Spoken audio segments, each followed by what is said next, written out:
नमस्ते बच्चों। आज हम करने जा रहे हैं क्लास 8 की worksheet 19 and this is related to estimation of the square root. इससे पहले हमने ये पता लगाया था कि स्क्वायर क्या होते हैं, स्क्वायर रूट कैसे निकालते हैं, और स्क्वायर रूट जो हमने निकालने का मेथड हमने लगाया था वो था कि हम सब्ट्रैक्शन मेथड से हमने निकालना सीखा था कि स्क्वायर रूट हम सब्ट्रैक्शन मेथड से कैसे निकालते हैं। अब हम जो आज स्क्वायर रूट पता लगाएंगे वो हम यूज़ करेंगे estimation of the square root की एस्टिमेट कैसे करते हैं। जब वर्कशीट स्टार्ट होती है तो उसमें प्रिया जो है वो रिया से कहती है, look at this figure and tell me what is the shape of the figure. वहाँ एक ऐसी फिगर बनी हुई है इस तरह से, और वो कहती है इस फिगर को देखो और मुझे बताओ कि इस फिगर की लेंथ एंड ब्रेथ क्या है। What is the shape of the figure. पहले प्रिया पूछती है रिया से कि इसकी शेप क्या है। So Riya says it looks like a square but we have to measure its length and breadth. तो it looks like a square, ये स्क्वायर की तरह दिख रहा है। तो प्रिया कहती है can you tell about the length and breadth without measuring. क्या तुम इसे बिना नापे हुए इसकी लेंथ और ब्रेथ पता लगा सकती हो। तो रिया कहती है no. Then Priya says if area of this square is 225 centimetre square, area of this figure is 225 centimetre square, then we can find out the square root by estimation method। तो हम estimation method से इसका area इसका जो है length and breath पता लगा सकते हैं एस्टिमेशन मेथड से। तो रिया कहती है हाउ, कैसे। तो अब आप प्रिया जो है वो एक्सप्लेन करना शुरू करती है कि पहले वो लिखती है कुछ नंबर्स और नंबर्स के बाद उनके स्क्वायर और उसके बाद उसकी वैल्यू लिखती है वो, जैसे 1 2 3 4 5 6 7 8 9 10 11 12 13 14। Then same here, numbers, square and value. Numbers, square and value. So 14, then 15, 16, 17, 18, 19, 20, 21, 22, 23, 24 and 25. Okay.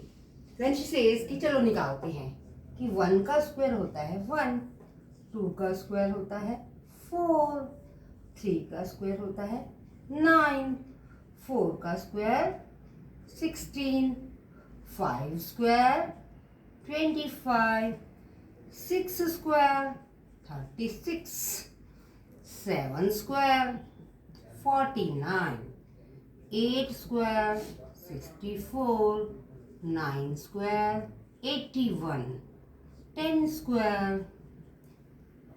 100, 11 square 121, 12 square 144, 13 square 169, 14 square 196, 15 square 225, 16 square 256, 17 square is 289, 18 square is 324, and 19 square is 361, 20 square is 400, 21 square is 441, and 22 square is 484, 23 square is 529, 24 square is 576 and 25 square is 625. So these are the values of the square numbers are given.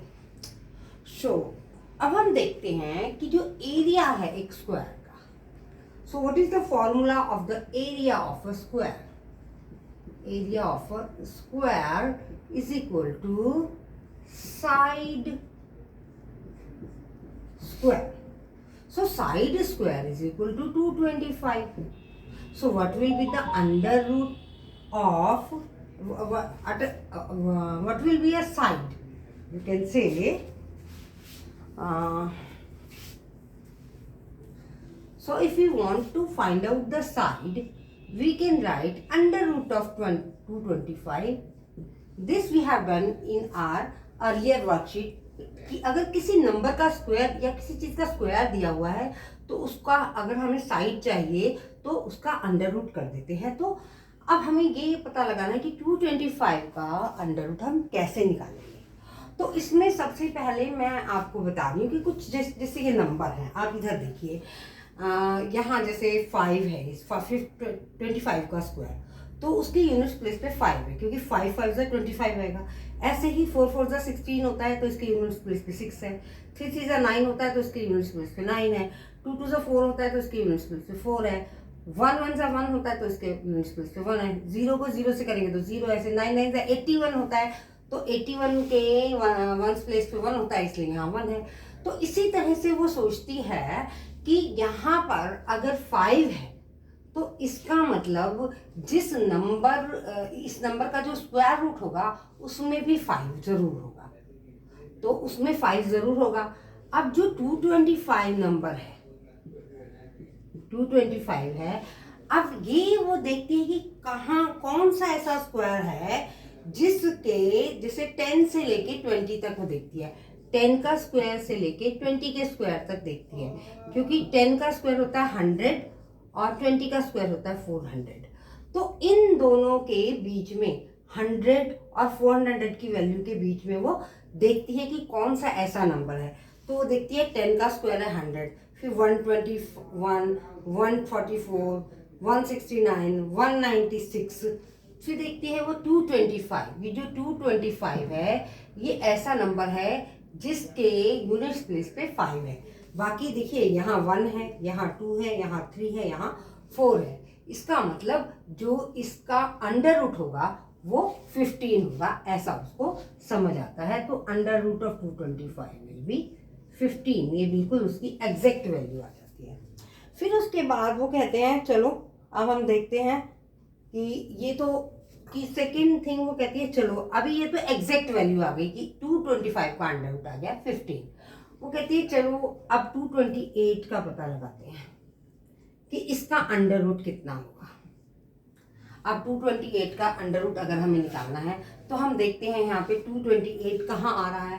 तो 228 आएगा आपका 225 से बड़ा है 256 और 289, मतलब 16 के square और 17 के स्क्वायर के बीच में आएगा. 16 का स्क्वायर और 17 के स्क्वायर के बीच में आएगा. 16 इसके लिए हमें स्क्वायर ये याद रखने होंगे. 16 का स्क्वायर होता है 256 और 17 का स्क्वायर होता है 289. तो ये इसके बीच में तो नहीं आया, इसका मतलब 15 और 16 के स्क्वायर के बीच में आएगा. ठीक है, तो अब हम देखते हैं 15 का स्क्वायर और 16 का स्क्वायर. 15 का स्क्वायर तो अभी हमने निकाला 225 और 16 का स्क्वायर जो है वो है 256. तो इन दोनों के बीच में आता है हमारा 228.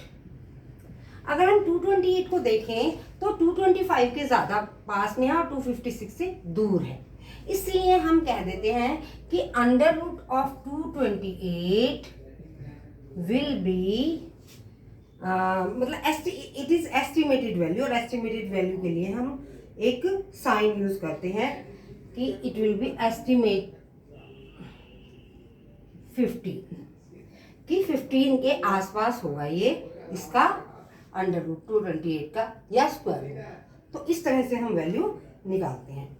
फिर इसमें कहा है रिया को बहुत मजा आया, दीदी you have taught me an interesting concept. So कुछ क्वेश्चंस दिए हैं, इन क्वेश्चंस को हम उनके इन चीज़ों की हेल्प से निकालते हैं। एस्टिमेशन मेथड से हम उसका स्क्वायर रूट निकालना शुरू करते हैं। इसमें लिखा let's estimate the square root. अभी हम इनका स्क्वायर रूट एस्टिमेट कर रहे हैं, एग्जैक्टली निकाल रहे हैं। तो उन्होंने कहा let's estimate square root.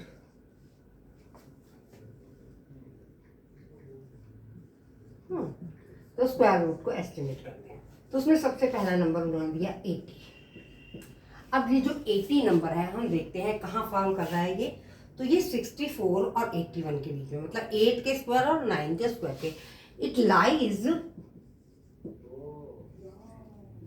Between 8 का स्क्वायर और 9 का square. So the square of 8 is 64 and the square of 9 is 81। तो जो ये 80 बीच में आ रहा है, it is more near to 81. So we can write that under root of 80 is estimated 9. Now the second number is 356. So अब हम 356 को देखते हैं कि 356 कहाँ आता है। तो 356 18 के स्क्वायर और 19 के स्क्वायर के, 324 और 361 के बीच में आता है। तो हम लिखेंगे इट लाइज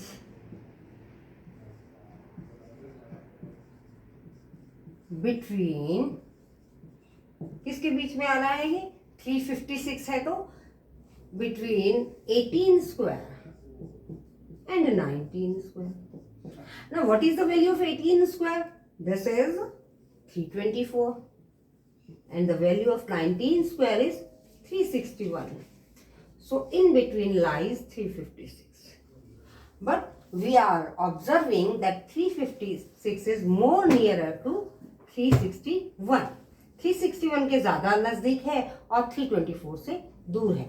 तो हम इसको लिख देंगे under root of 356 is estimation method is nearby, we can say 19 के पास है। थर्ड 19 के आसपास आएगा जो भी उसका अंडर रूट आएगा। Next number is 509. We can observe where is 509. So 509 is in between 484 and 529. इन दोनों के बीच में है। तो हम लिखते हैं it lies under root of 509.